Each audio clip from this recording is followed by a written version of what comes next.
불가능은 없다. 부대에 딱 정문을 들어가면은 그게 한자로 딱 써 있어요. 처음엔 몰랐어요. 예, 한자로 써 있어가지고. 군생활 할 때도 그렇고 지금도 그렇고 불가능은 있다고 생각해요. 근데 중요한 건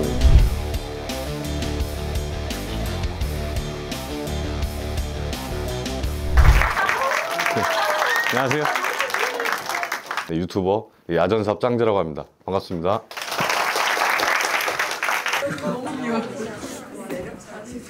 제가 누군가한테 이렇게 강연이나 앞자리에 서서 이야기를 해보는 건 사실 처음이거든요. 굉장히 영광으로 생각하고, 제가 이제 살아온 인생이나 이런 것 자체가 약간 무언가에 좀 도전을 하고 극복을 한 경우들이 좀 많이 있는 것 같아요. 고등학교 때가 굉장히 중요한 시기잖아요. 그리고 굉장히 혼란스러운 시기이기도 하고, 무언가를 또 이제 결정을 해나가야 되는 시기인데, 제가 오늘 하는 이야기가 조금이나마 도움이 되는 이야기가 되면 좋을 것 같다고 생각하고 있습니다. 학교 다닐 때 공부를 하는 학생은 아니었고요. 그냥 굉장히 밝고 그리고 막 뛰어다니고 이런 학생이었어요. 자연스럽게 체육 쪽을 좀 더 관심을 갖게 됐던 것 같아요. 저는 굉장히 지금도 좀 뚱뚱한 편인데, 지금은 제가 한 98kg 정도 나가거든요. 키는 보기와 다르게 한 170 정도 돼요. 키에 비해서 좀 운동 능력이 괜찮은 편이었던 것 같아요. 좀 뚱뚱했지만 나름대로 날렵하다고 생각했었고, 그래서 중3 때 체육 선생님이 돼야겠다 라는 생각을 갖고,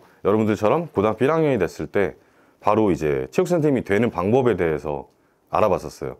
체육전문대학교에 들어가서 무도경영학과라는 데를 갔고, 거기에서 유도 전공을 하고, 제가 다닌 학교는 그런 것만 배웠어요. 사람을 때리는 방법, 아니면은 누군가 나를 공격했을 때 막는 방법 해서, 그런 무도들, 태권도, 합기도, 사격, 펜싱, 레슬링 이런 것들.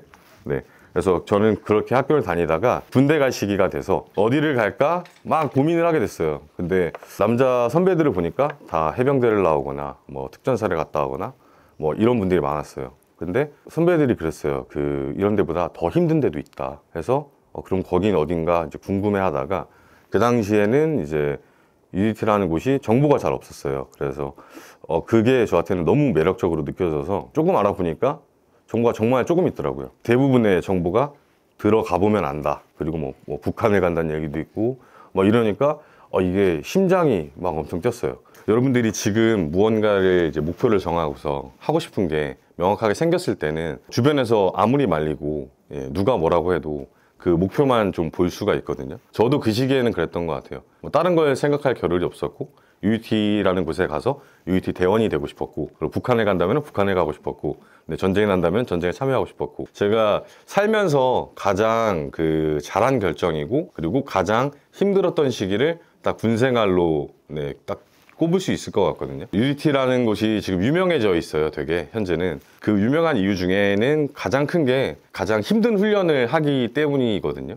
근데 거기에서도 지옥주나 생식주라고 해서 일주일 동안 잠을 안 재우고 훈련을 하고, 이제 생식주라는 거는 일주일 정도 이제 무인도에다가 이제 떨어뜨려 놔요. 거기서 이제 칼 한 자루하고 수통 2개, 하루에 물 500ml 해서 일주일을 이제 버텨야 되거든요. 그 훈련은 이미 그 정보가 없던 시절에도 좀 워낙에 악명이 높았어요. 저는 되게 불안하고 떨리면서도, 왜냐면 너무 힘들다고 하니까 한편으로는 되게 설레었었거든요. 왜냐면 제가 오늘 여러분들 앞에 서기까지는 수많은 생각을 해봤어요. 왜냐면 제가 그냥 카메라 앞에서 제가 유튜브를 하는 것과 실제로 이제 학생들 앞에서 이렇게 이야기하는 건 또 다르니까요. 근데 막상 서고 나니까 좀 재밌거든요, 저는. 여러분들은 어떨지 모르겠지만 저는 좀 재밌어요. 근데 지옥주를 들어갈 때도 원래 그 전에 재워줘요. 잠을 자다가 갑자기 이제 시작이 되는데 12시에 잠을 자는 사람이 한 명도 없어요. 너무 이제 무서우니까. 근데 막상 시작이 되고, 시간은 아까 제가 말한 것처럼 어차피 흘러가잖아요. 약간 버티면 된다는 생각이었거든요, 지옥주는. 그렇게 해서 지옥주는 정말 정신없이 저는 흘러갔었고, 다행히 퇴교를 하지 않았었고, 그리고 생식주라는 거는 이제 생식주가 끝나면은 UET 훈련은 거의 다 끝났다라고 할 정도로 거의 마지막쯤에 생식주를 하게 되는데, 저는 사실 그때가 더 힘들었거든요. 그 이유는 이제 정신이 어느 정도 좀 말똥말똥하기도 했고, 이제 좀 있으면 끝이라는 생각 때문에 살짝 나태해졌을 수도 있어요. 그 생식주 때도 제 동기들이 한 10몇 명이 다 퇴교를 했단 말이에요. 그때도 저도 이제 퇴교하고 싶은 마음이 집에 갈까? 못하겠다고 할까?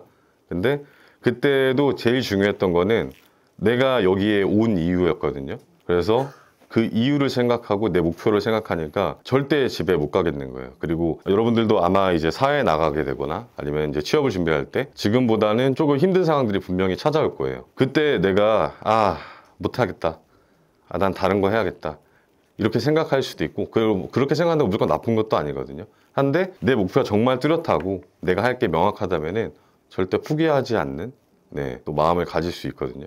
힘든 시기는 어떻게든 지나가게 돼 있고, 여러분들도 누구처럼 그리고 더 대단한 사람들처럼도 극복할 수 있는 것들이기 때문에 항상 목표를 뚜렷하게 하셨으면 좋겠어요. 저는 23살에 UT 대원이 됐고, 그 후로 이제 4년 6개월 동안 군대에서 나라와 그리고 여러분들의 생명을 위해서 나름 이제 국가에 몸 바쳐서 근무를 하게 됐었고, 저희 부대에 그 슬로건이 있어요. 많이들 들어보셨을 텐데, 불가능은 없다. 부대에 딱 정문을 들어가면은 그게 한자로 딱 써 있어요. 처음엔 몰랐어요. 한자로 써 있어가지고. 근데 불가능은 없다라고 써 있는데, 저는 한편으로는 이제 군생활 할 때도 그렇고 지금도 그렇고 저는 불가능은 있다고 생각해요. 근데 중요한 건 그 부대 슬로건이나 우리가 어디 광고나 아니면 어떤 강연을 하시는 분들이 좋은 얘기를 해주실 때 뭐 불가능은 없습니다, 뭐 한계는 없습니다, 이런 얘기를 많이 해주시잖아요. 그 이유는 있다고 생각해요. 우리가 살다 보면은 정말 이건 어쩔 수 없다라는 상황도 생기지만, 이미 내가 항상 가지고 있는 생각들 있잖아요. 이제 불가능은 없다라는 게 슬로건으로 부대에 걸려 있으니까 훈련을 할 때도 이거는 안 될 것 같은데, 근데 이걸 밀어붙여요. 근데 결국에는 그 임무를 완수하게 되거든요. 물론 이제 실패할 때도 있지만, 실패를 하면은 실패하는 원인을 분석하게 되고, 그러면 그 다음 훈련 때 다시 한번 또 시도를 하게 돼요. 또 이제 군대라는 집단 자체가 뭐 또 이제 될 때까지 하는 무식함도 가지고 있기 때문에. 근데 제가 그걸 군생활하면서 더 크게 느꼈던 게, 평소에 내가 만약에 불가능이 있지, 저건 안 될 거야, 난 할 수가 없어 라고 생각하고 지내는 것과, 평소에 내가 불가능은 없어, 난 뭐든지 할 수 있어, 이렇게 생각하는 거는 굉장히 인생에 있어서 큰 걸 좌지우지할 수가 있다고 생각해요. 그래서 저도 이제 군 생활을 마치고 제대를 하고서 이런저런 또 경험을 하게 되는데, 그리고 지금까지도 그때 부대의 슬로건이 제 인생에서 가장 크게 자리를 잡고 있는 것 같기도 해요. 그 가짜 사나이에서 제가 이제 봉혁준이라는 친구한테 해줬던 얘기가 있어요. 다 네가 해야 되는 거다. 누가 뭐라고 하기 전에 더 해봐라, 힘내라, 이런 말을 하기 전에 너 스스로 극복해야, 그리고 극복할 수 있다, 충분히 너도. 집에 돌아오던 길에 그런 생각이 있어요. 제가 그 친구들한테는 막 도전해라, 이겨내, 막 이러면서 교관 행세를 막 하고 있는데, 나는 과연 지금 뭐에 대해서 도전을 하고 있지? 라는 생각 때문에 집에 돌아오자마자 그 아내한테 얘기했었어요. 나 회사를 그만둬야 될 것 같아.